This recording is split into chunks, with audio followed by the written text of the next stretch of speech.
I don't know why this is not taking a password.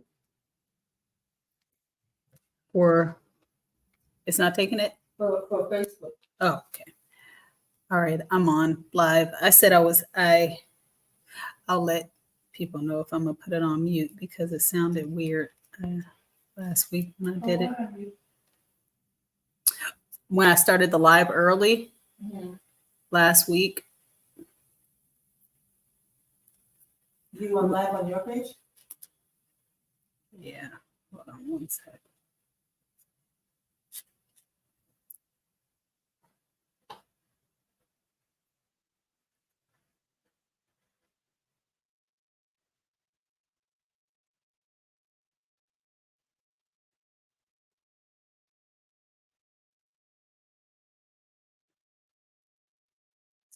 Good afternoon, everyone.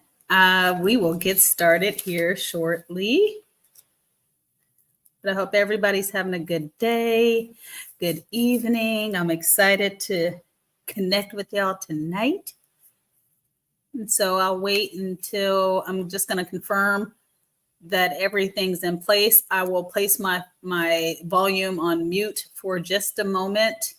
I don't want anybody to think that I am not on or something's wrong with your volume, because I think it kind of seemed like that when I did this last week. So as you join, if you can just give me a little holler indication or something in the comment field so that I know it is working, and perhaps tell me if you're joining from Facebook or from YouTube, that would be extremely helpful as well. All right. And we will get started. I'm excited to speak about today's topic because it is a topic that we really need some help around as it relates to why it's so powerful to have fathers present. And I'm also excited to introduce to you guys my bonus dads. Hey, Crystal. Hey, Toya. And so I'm excited to introduce my bonus dads to you guys because, well, I was blessed with a lot of wonderful men that stepped up, had their own children. And so I feel like it would be great to share with you all who these men are, as well as what their characteristics were, because I feel like we sometimes forget why it's important for people to have, key characteristics, and how when they're around us, it actually imprints us as well. So anyhow, that, and I'll also give you some reflection or impact stories is what I call them in the book, because I think it gives you some context as to how you could see his character, my bonus dad's character, in action. All right. And we ain't gonna wear any glasses tonight because I'm just tired of glasses, even though I'm supposed to be wearing them.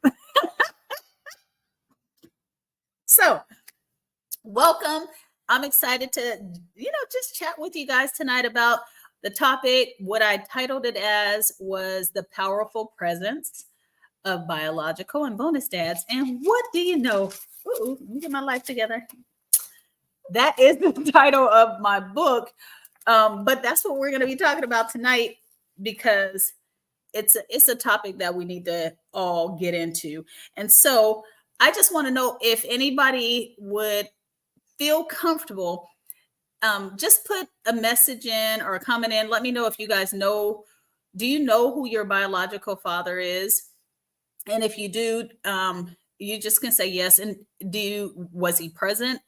And do you have any bonus dads? And let me just define bonus dads for you. These are men. Let me define both. Biological dads are the men that share DNA with you, right? So they were with your mom and they, had you. And I do that. I'm just level setting on definitions. You guys already know That's how I roll. And then biological, these men are not biologically connected with you, but they stepped in for you. And so that also means that these men did not have to have a romantic relationship with your mom or anything like that. It could be a coach, it could be a mentor, it could be a pastor, it could be an uncle, whoever. It could be tons of people. But these men have been very much present in your life. And so anyhow, let me just check it out. All right, so we have, okay, Crystal, okay, so your father was there. Okay. Yep, I get what you mean. Okay, so so Toya, okay, you had a father, biological father that was present. And then another comment that father was present but wasn't present. And I love that. I love that call out, because that's what we're going to talk about today. Sometimes you can have people, fathers and mothers, and you guys know I'm going to, in this conversation, really hone in on fathers, but a lot of this applies to mothers as well. But this is really about us today tackling really an issue that I said, and you guys already know, that's permeating around the world, which is absenteeism of fathers. And absent, not because, not for one reason, right? So when the comment, there's a comment that said he was present, but what he wasn't present. Well, that means someone can be physically present, but they may not be mentally, emotionally, or spiritually present or connected or engaged.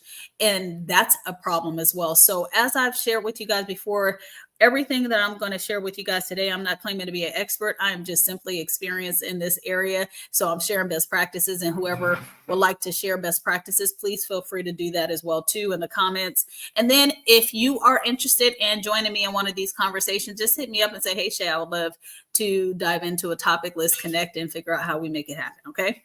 All right. So fathers being absent.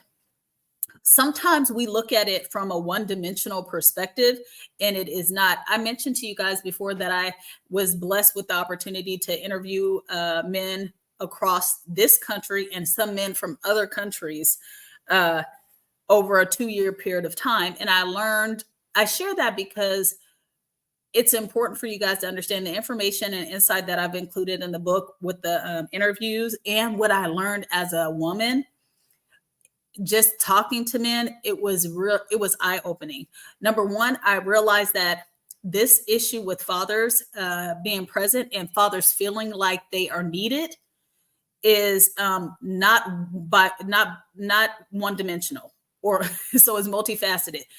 It's not only present in one race. So I interviewed Black, white, Hispanic, I don't think I got any Asian men, but anyway, a lot of different races, then a lot of different backgrounds, meaning when I say background, some of them did not have a father that was present. Some had a father that was present, but he was disengaged or disconnected and unavailable.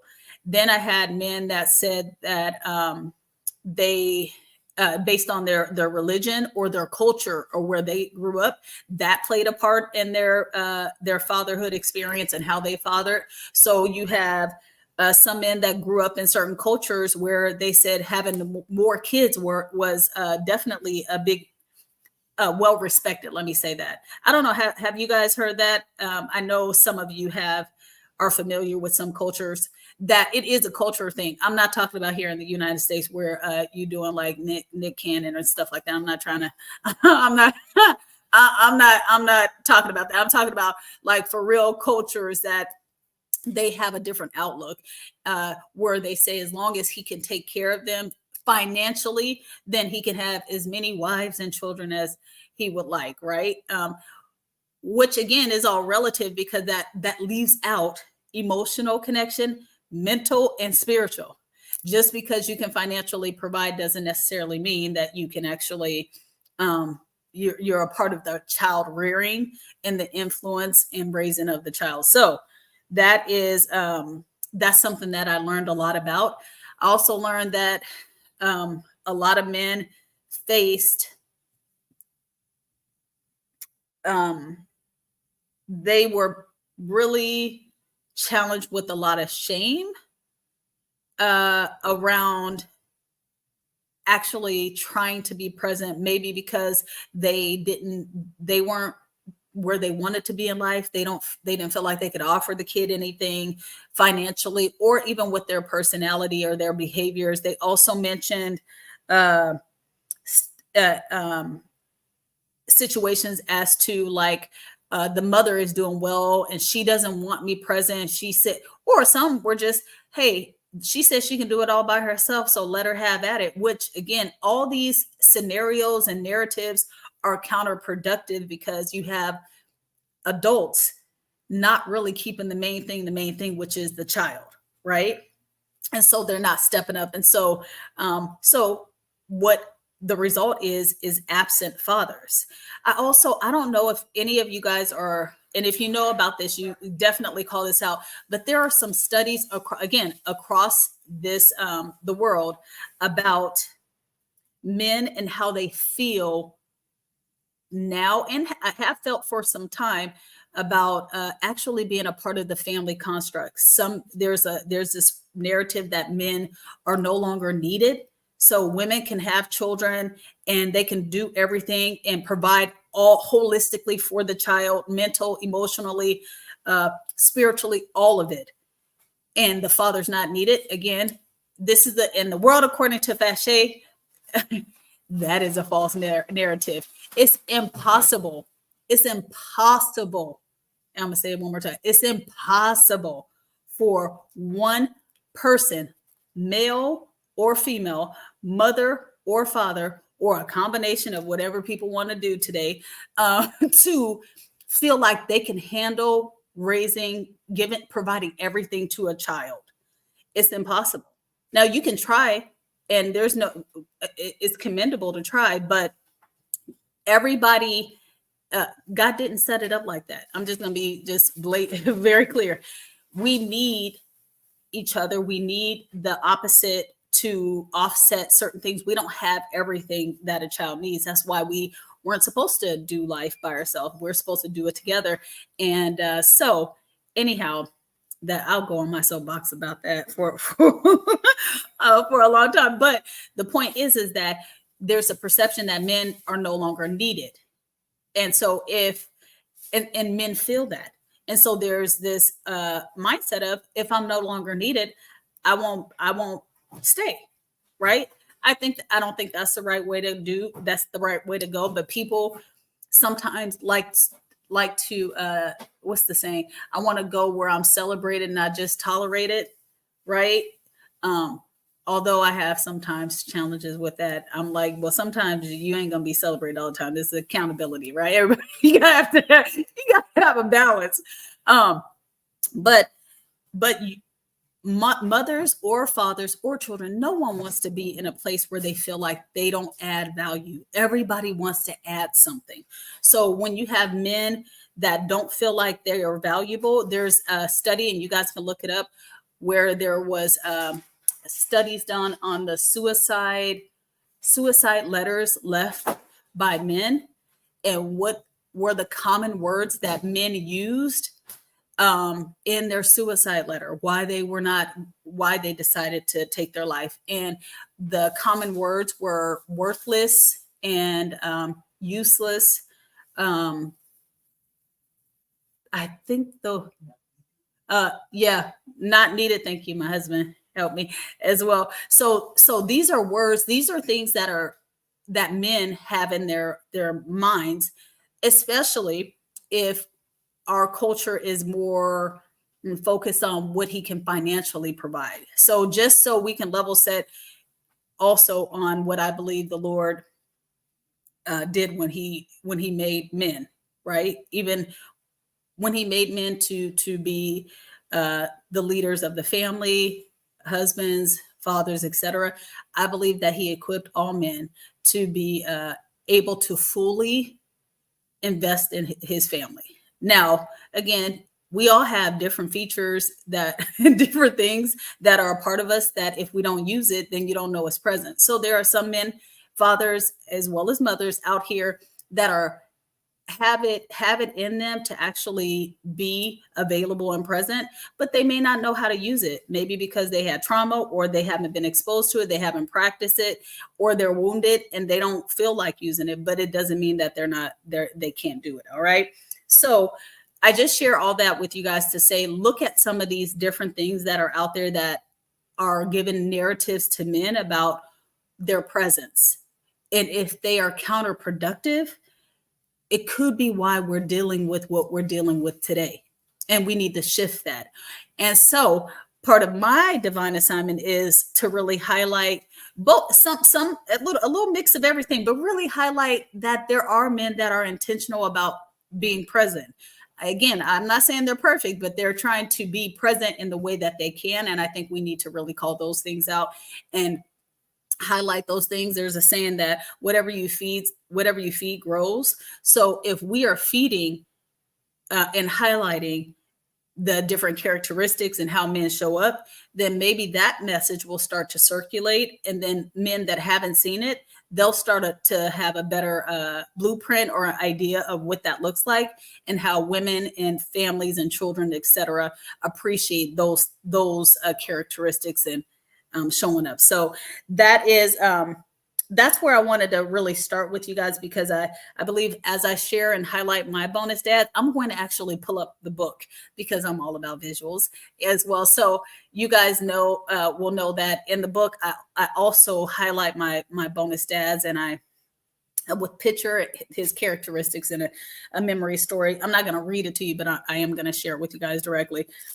I also want to, I didn't think about this until today, but as I share stuff about my bonus dads, I am going to, all of my bonus dads have children. So I have bonus siblings. I have a lot of bonus siblings, and they're amazing. And so I will try to see if I can get them to join, because here's the thing. I'm sharing with you guys one aspect, which is me receiving whatever they were able to invest in me, but they also have their own children. So I want to, let's talk to them about how they feel about their fathers investing in someone else, and did that impact them in any particular way. I think that would be good to explore. So as I move forward, I have 9 bonus dads, guys. So let me just tell you, we're going to just go on ahead and go down the list. And if they're able to join, we'll just have them come on. But for those of you that are listening for the first time and haven't listened to other episodes, I do not know who my biological father is. And so God blessed me with 9 bonus dads that showed up for me at different stages in my life. And I'll call out what the stage of my life was and why that was so important, why their presence was so important. And all of them that are still alive, I still have relationships with, as well as my bonus moms. And so I'm grateful for that. All right. So let me just ask you guys quick question. If you could, and I'll give it a couple of minutes, if you could, what are some perceptions that you feel are out here right now in the world about men, about fathers? What's the word on the street? I know I shared with you what I think and what I believe is circulating, but if you guys can just share with me what's some of the thoughts around whether men, are they present? Are there a lot of men that are active in their children's lives? Do you see men stepping up to be bonus dads? Maybe they're coaches or, mentors or whatever. Do you guys know? Can you guys share anything you might know? And I'll give it a few minutes because I know it's a delay on the other side of this. And so as they come in, I'll read a couple and then we'll get into my bonus dads.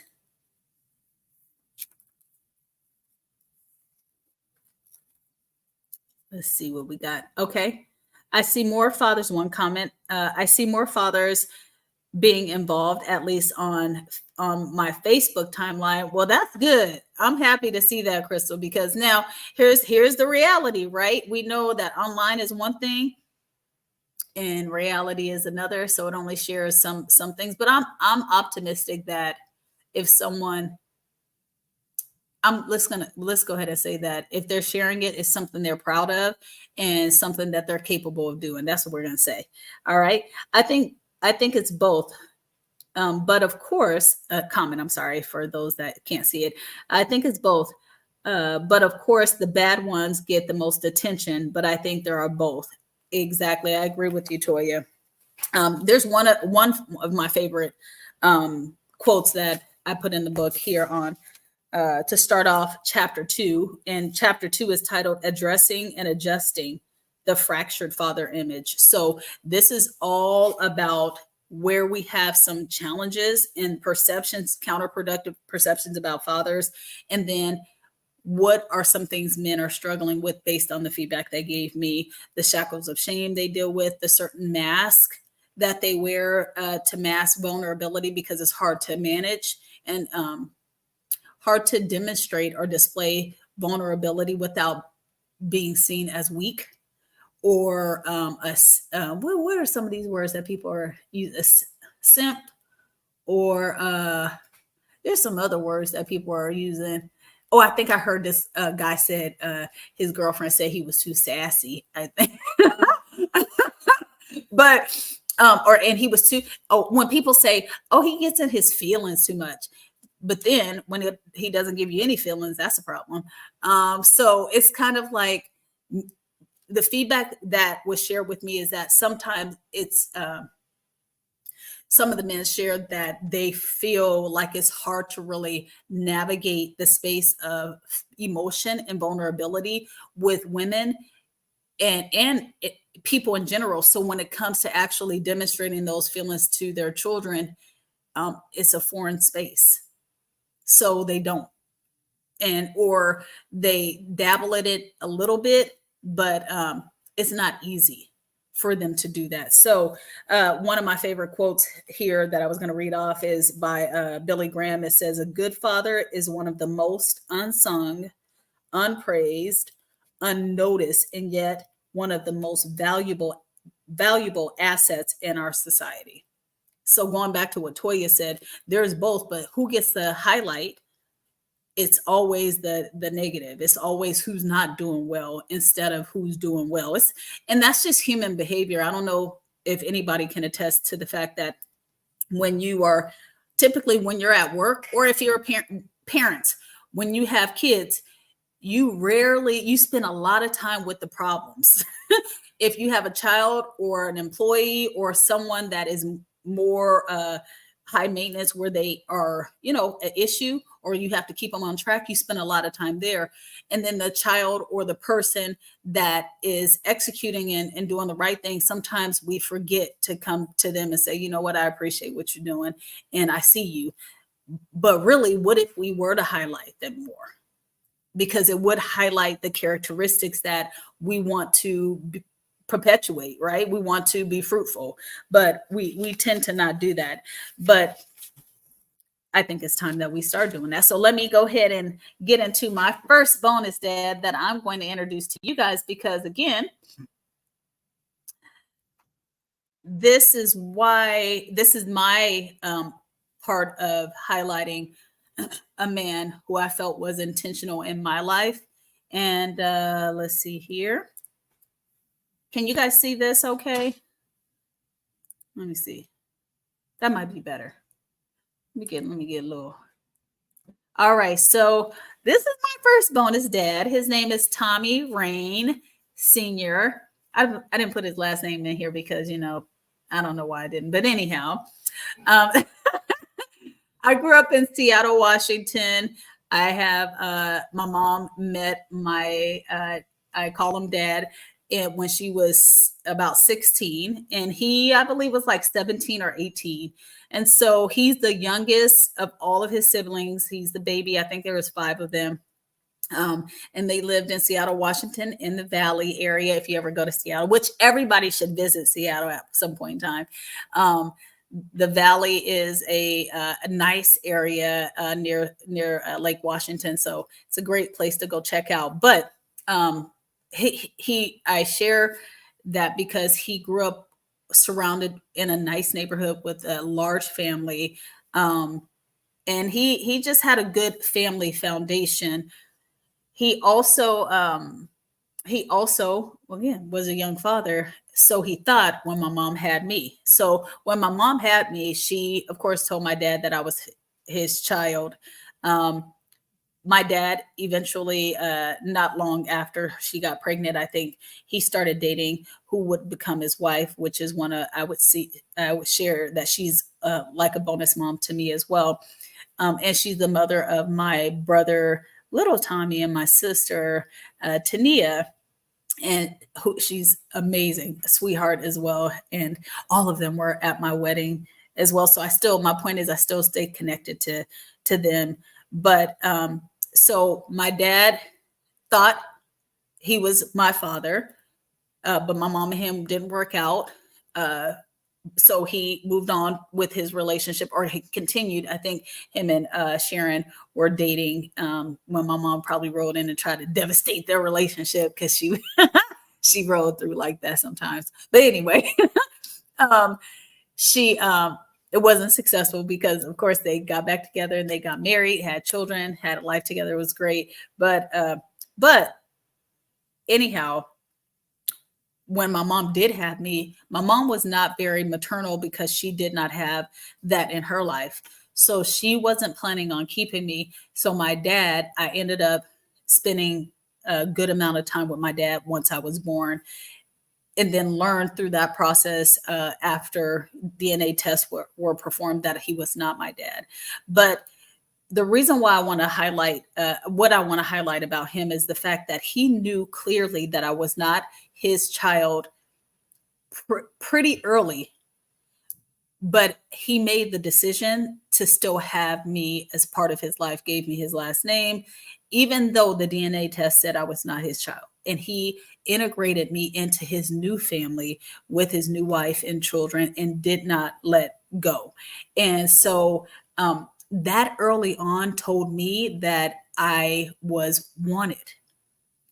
And so I felt like special, because he did not have, I knew from as long as I could understand that he was not my biological father, but it was never a point of conversation that I felt like I needed to bring up, especially when I was young. But the story I'm going to share with you guys, that it shifted after a while. But I stayed with my dad. My mom, when my mom had some drama going on, she would come get me, and my mom would tell me, when I was out here, because they were both out in these streets acting crazy, doing young stuff.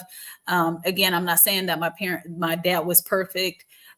He had a lot of flaws. So did my mom and other people's parents as well.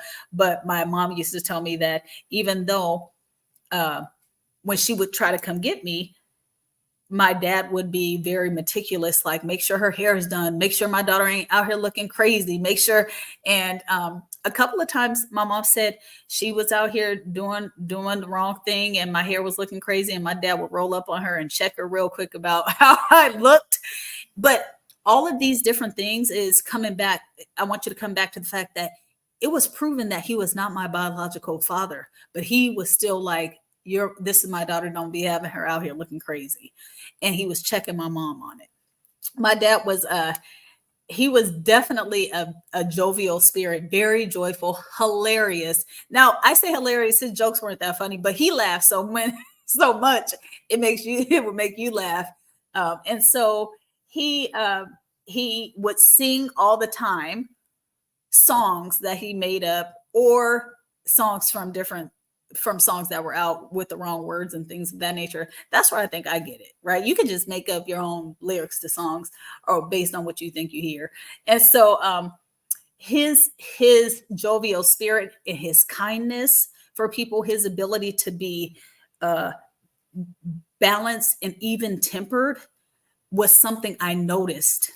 I noticed that because some other men my mom had me around, especially one of the boyfriends she had at the time, was extremely emotionally enraged and couldn't control his emotion because he was abusive. He would go off. He would he was out of control. But when I was with my dad, I noticed that he had a balance. And when my mom would try to trigger him, whether she was like, this is not your kid, why are you coming over here? Whatever she was saying, he would always laugh it off and maybe share a joke or not pay attention. But he was not her. How she was acting did not impact him a lot. And the reason why that was important it's important for me to share that with you guys is because I think that adults having the temperament and ability to have self-control, even when they're being triggered, is important. And I learned that from him. I learned that from watching. And again, when he was triggered, when it finally got on his nerves, he would quickly just say, you know what, babe, I'm gonna go ahead and get out of here. He would address me and still be joyful in his address, whatever he would say to me. And then he would say, I'll see you later, Vivian. But he wouldn't go off. So it was rare that I saw that him do that.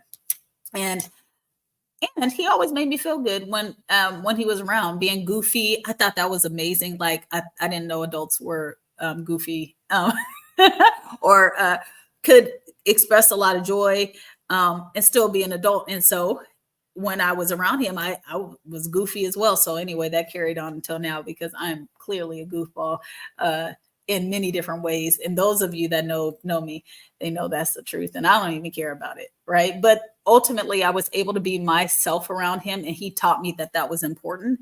And so I share those characteristics with whoever's listening, whether you're a bonus dad or a father. Kids need to see those different things. They need to see you having fun. They need to see you being joyful and kind. They need to see you demonstrating self-control when it's hard, because that's the example. You're the example.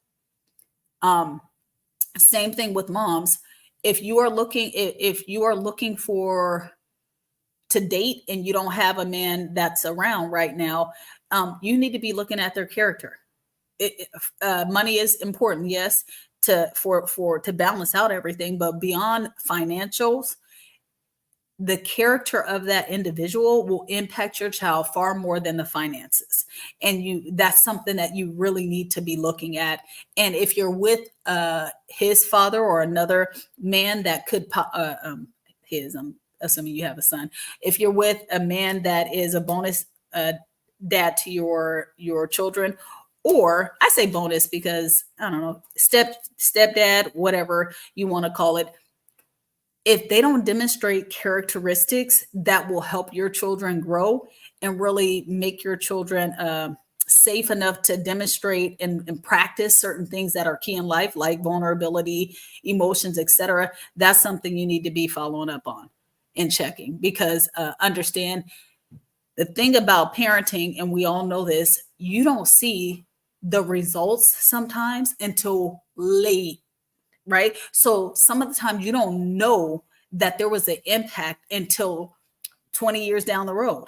You could have asked them 15 times, but they don't have to tell you. And then you can feel a certain kind of way. Like I asked you, you didn't tell me, but everybody shares their experience and their journey when they feel it's safe enough for them to do so most times. And so, my point is, what you can do today is make sure that you're checking the security and safety of your space and who you're with, so that you don't have to learn years later. All right. So anyway, this was my bonus dad. Now let me share with you the special impact memory. For all of my bonus dads, I've done this because I wanted to share a specific memory where I felt his characteristics were really called out and they were put into action. So there are a lot of people that may look the part, may say they can do certain things.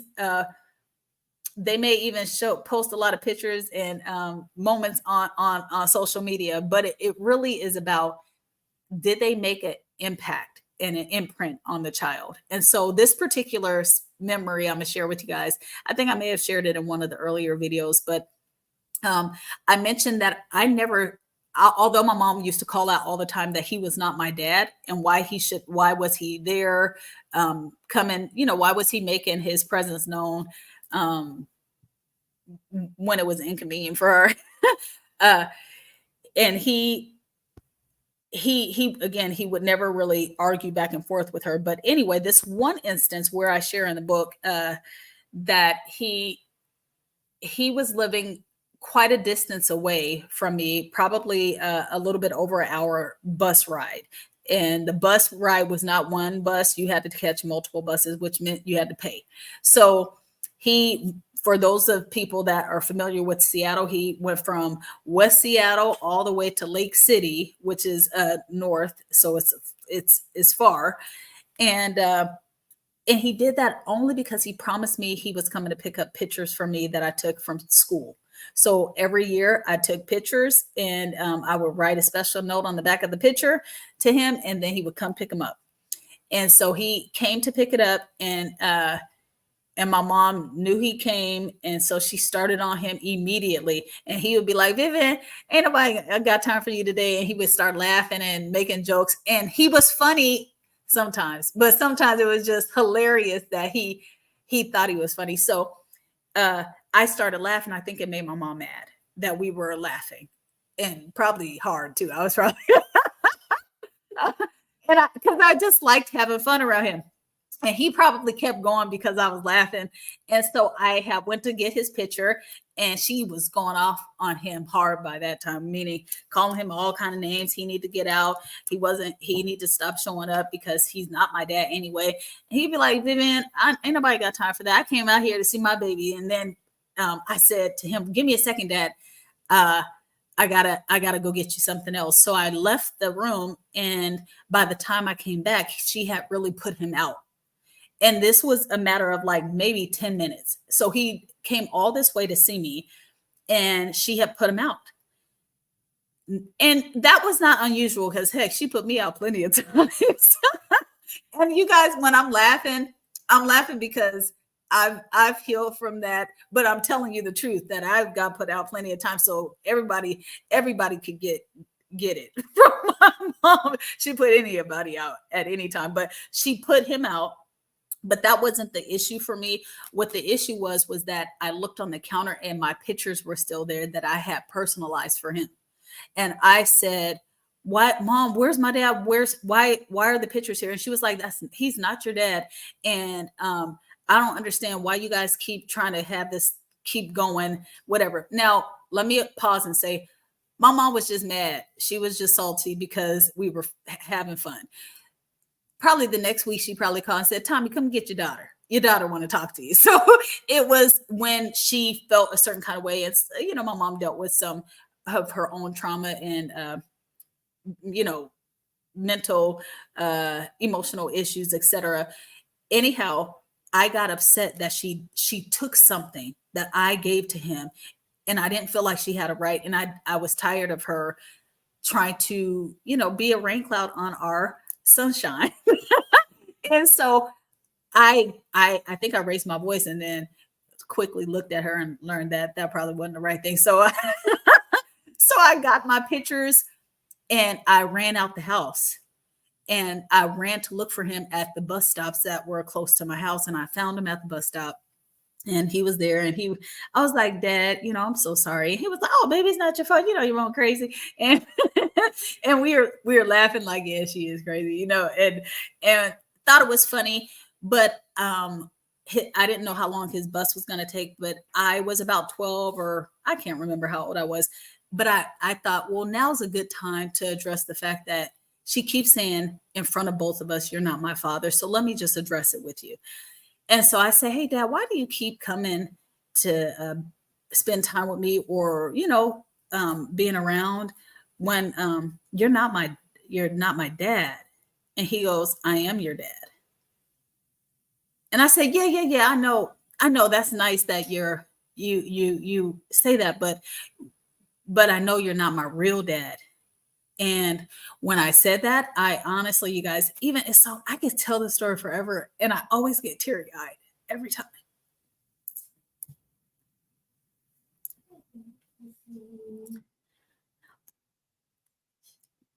When I looked at him, I got it. When I looked at him in his eyes, when I told him that he wasn't my dad, he his eyes were hurt. And I up until that point, honestly, I don't know if I ever looked at a man in his eyes before. Because, I was a child, and when chaos is happening, you don't really look at adults' faces. Shoot, heck, they may say, "What the hell you looking at?" Get out of grown folks' business sometimes, but I don't think I ever spent time looking at him or any adult. But I looked in his eyes, and I think that's why it impacts me so much anytime I think of that memory, because I saw his emotions. He didn't. He got teary eyed, but no tears dropped. But I saw his eyes. I heard his voice, and he said, "I am your father, and I don't ever want to have this conversation again." And I said, "Okay." And that was it. And the reason why I share that story is because I know so many men and women that have that know their biological father, and they don't go hard like that to show up, with a lot of. I know I have friends, and I have people I know that all the mother of the child has to do one time is say, "You ain't seeing them today," and they won't come back. My dad was persistent. Like, she would put him out most of the time, but he didn't stop.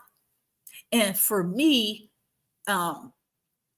for someone to know that he wasn't fine, no child support was going to be filed on him.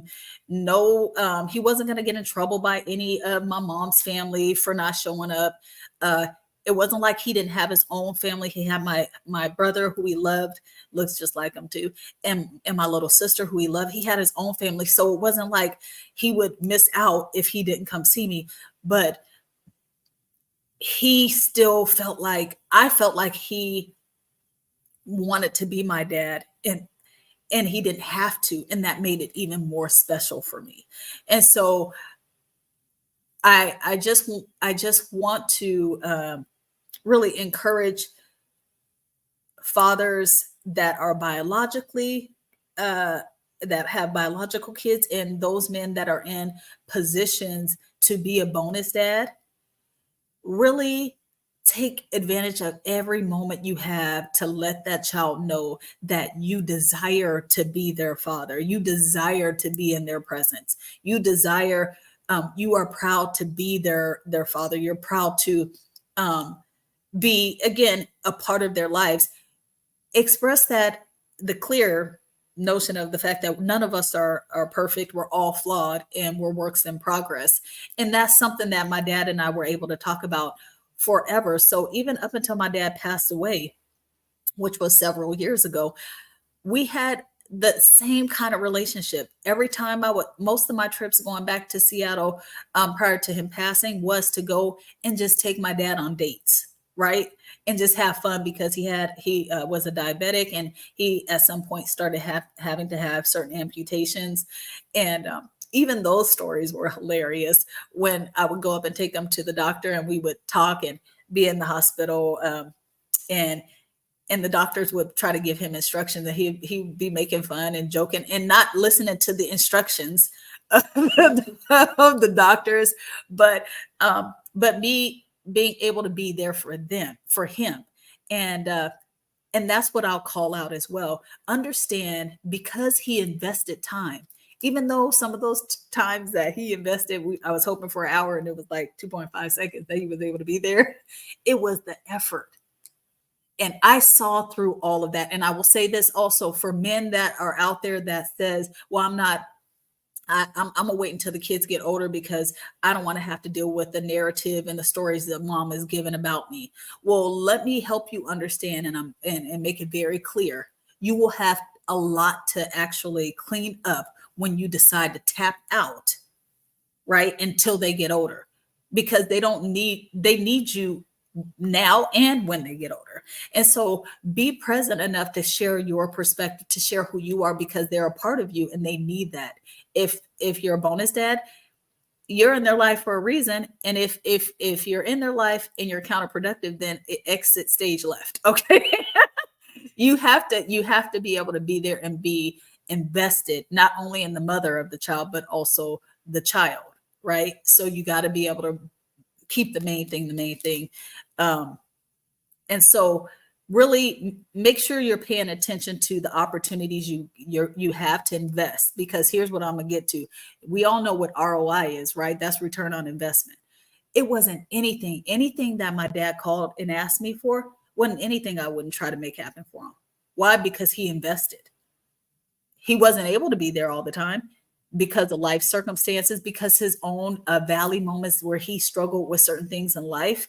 But he could to give parts of himself to me. And some people may not have that experience, right? Because some of my bonus dads, their biological kid didn't felt like they weren't present. So that's a different dynamic, right? How are you present for Fache, but you weren't present for me? But it showed up differently for me, right? And I probably just grabbed to what they what they gave in some instances, but what they gave was enough.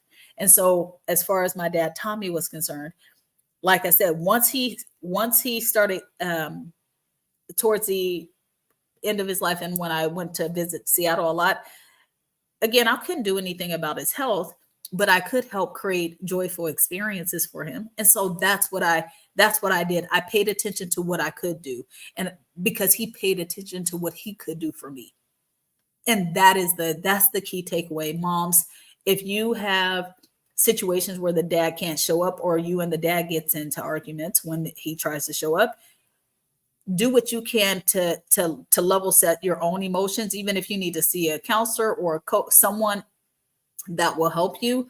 If the father is healthy, right, not going to harm the kid or harm you or anything like that, then make sure you find a way for that child to be a part, have a relationship with their father, because that investment of time is important. And then fathers, I'll echo again, understand, and this is for fathers and both parents. It amazes me when parents feel like, oh, now that my kids are grown, they don't want to talk to me. They don't want to come and do anything with me. They don't want to spend time with me. But real talk, did you even cultivate a relationship, a friendship with them when they were younger? Right? Yes, these kids are our children and we have oversight, but it's important that we also practice with them what friendship looks like in this household. Because I promise you, I believe we have my husband and I have a really good bond with Asia and Jaden. And I can't even imagine them not wanting to come see us. Heck, we can't even shake these kids when we try to go on our own vacation. They'd be like, where are we going? Right? But our kids know us. A funny story. Asia and I went to the doctor on the same day, different doctors, but maybe it was the same doctor. But anyway, the nurse came in and she saw me. And then apparently after I left, she saw Asia. So she said to Asia, oh my gosh, I just saw your mom. And she was like, oh, okay. Now Asia doesn't know this nurse. She was like, I just saw your mom. She was like, oh, okay. She said, oh, and she told me some stuff about you. And Asia said, I know you lying, because my mom wouldn't say nothing bad about me. And she said, girl, you right. I'm just playing. She's like, I know you are, because Asia knows her mom. She knows. And they had a laugh, but that's how your children should know you, and you should know your children. My mother and I, like I said, we went through some things, and we had role reversal where I acted more as a parent to her, but we also had a friendship. I also had a friendship with my bonus dad, Tommy, which made any time that I spent with him joyful. So as he started to decline due to some of his illnesses, we maximize moments to have fun and laugh.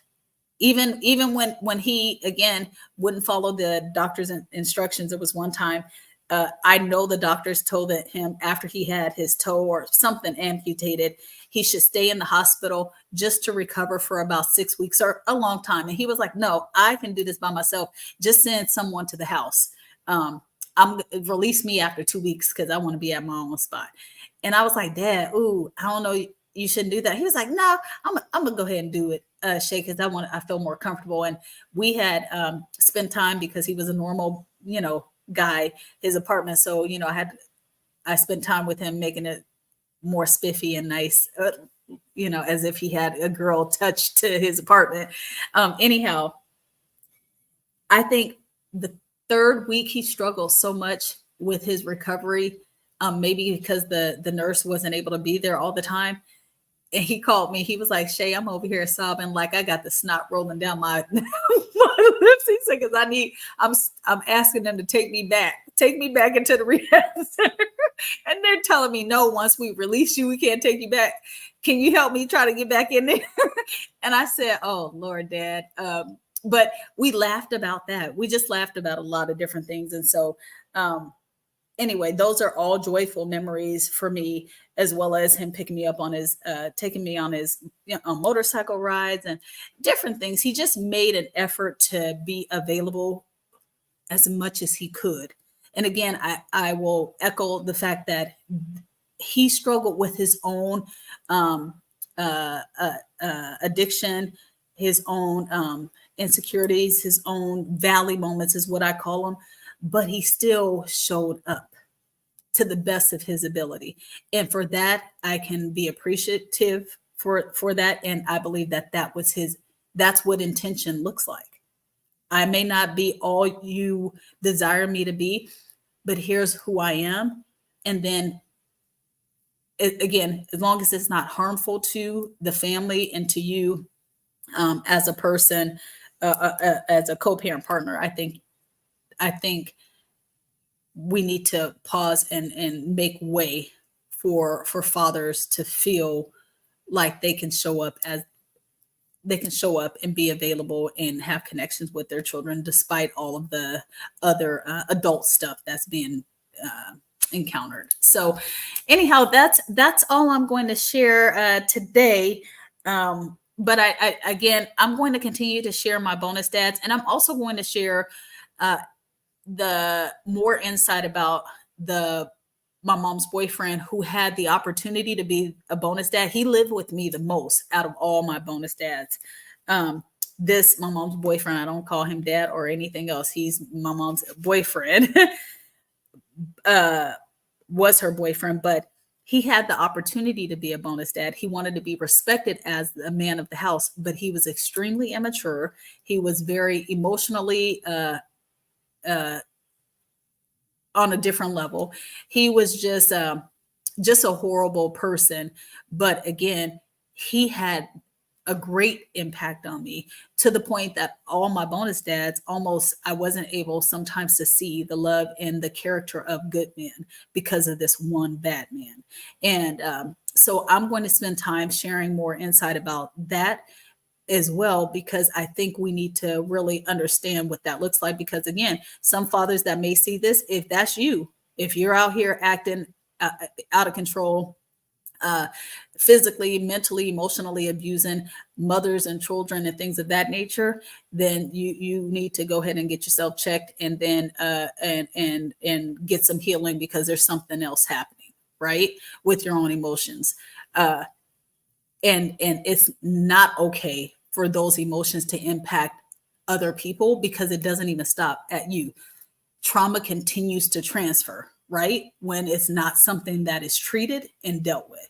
And so that is something that needs to be recognized. If you are a mother that knows you have a man in your life that again, is not being intentional about your children. He may be all kind of intentional about you, but he's not intentional about your kids. That's a problem. And if you're not paying attention to the kids and you're only trying to get through your best life, that you're a problem too. And so I just want us to talk like very intently, because if we talk like that, then maybe we can also figure out how we can deal with some of these issues, because they are impacting our children. We're sitting here looking and saying things about the generation here. And I've seen several videos about the generation of kids, young adults who seem to be self-absorbed, don't want to have, we have a lot to say, but bottom line, they're a product of our investment or lack thereof.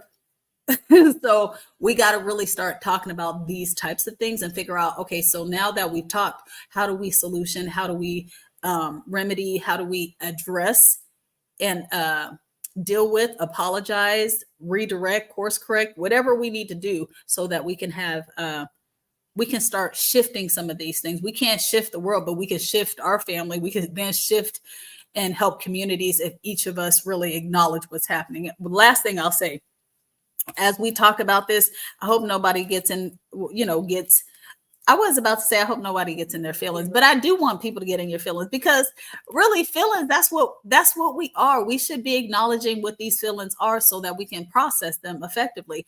But I don't want you to feel offended. I don't want you to feel judged. I know that some people struggle with judgment versus course correction, right? And people try to give me all the time, oh, only God can judge me. Well, I'm not talking about that. I'm talking about you're out of order. So there's course correction. You're saying it's judgment. I'm saying what it is, right? And so we got to figure out what that looks like. And I would like you to check me too. If I'm doing something out of line that's impacting people, but I'm so self-absorbed that I can't see it, and none of us can see ourselves from an outside perspective. So if your intent is not being experienced by other people outside of you, then that's a problem. Right? So us arguing saying, well, you're seeing it wrong, or you're not seeing, well, you're not outside of you. You are you, and your kids, your co-parent partners, etc., your family, they're experiencing you. So there needs to be a level set. And so we can go on about this all day, but the point is that intentionality is the foundation around all this stuff, all of what we're going to talk about. And I believe all of us are capable of actually creating better experiences for ourselves, which in turn help to create better experiences for our children as we partner with other people in different spaces of life. And then as we share stuff like we're sharing now, we're able to really be authentic and say, hey, this is what the deal is. Hey, practice makes progress. I'm still a work in progress, and I'm flawed and fickle, but I also have the capability to be something amazing. And so that's what I'm going to be focused on. All right. So that is what I have to share today. I'm going to let you lovely people go. I think it's the first time I'm under an hour. But I'm not going for the time either. I'm just simply trying to do what the Lord tells me to do. And sometimes it goes longer. So hopefully something that was shared today was helpful to you. You guys continue to be encouraged, continue to really love yourself enough to really invest time to understand what's going on in you and assess how it could be actually manifesting and impacting others, including your children and other people. So if it's something good, right? When I say something good, like kindness, helpfulness, supportiveness, all of those different things, then great. Then that's fruitful. That means that's a fruit that, continues to be a gift that keeps giving. If it's something in you that is manifesting, that is could tear people down, is stifling them, creating fear, creating shackles, then that's a problem. And that's what you're gonna have to need. What you're gonna have to need. Lord, I'm getting upset. That's what you need to address. All right. And so, and the amazing thing about these types of intentional growth conversations and journeys we'll be experiencing hopefully together is that nobody will finally arrive at a place of perfection. That's why I keep saying perfection is elusive. Is don't even think about it, because once you think you've tackled one area in another area around relationship dynamics, you are at level 101, and we got to start all over again. But it's all good. It's an adventure, and we'll share best practices and things of lessons learned, and hopefully we'll be better for it. So y'all have a blessed night. Hopefully, again, this has helped some of you. If you have questions or you would like to come on and talk about some of your bonus biological or bonus dad experiences, that would be great. We'll also be diving into how mothers help fathers be better fathers and how they can hinder that process, and how oftentimes we know whether we're helping or hindering, even though we be acting like we don't. We know what's going down, but sometimes we don't want to talk about our part in things. All right, so y'all hit me up. If you have questions, you can DM me, or you can send an email to idmovement2020@gmail.com if you have questions or would like to come on and chat with me. All right, y'all have a blessed day and a wonderful rest of the week. All right, bye.